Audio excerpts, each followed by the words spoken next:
kabit ulit dito. Talpak. So yan, kung gaano kalaki ito, ganun din kalaki ito. Kasi laki lang ng inner tube. So tools natin mga ito pang shock. Ayan.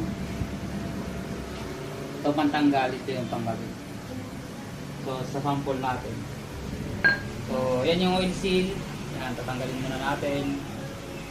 Gamit yung DIY tools. Alright. Ito na yung oil seal. Yan. Tapos ito naman yung pangkabit. So ito yung oil seal. Lagay natin dito. Yan. Yan. Nakakabit na. Tapos dahil sa mahaba to, kasing laki ng inner tube, so papasok natin dyan. Yan. So ayan, pumasok na ako. Tapos pukpukin na natin. So yun. Ha. So ganun naka-basic. So pag natanggal, ganun ulit. Tap. Tapos kabit ulit dito.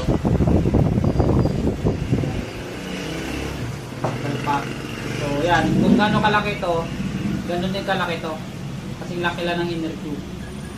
Tuksok mo lang dyan, diretso yan.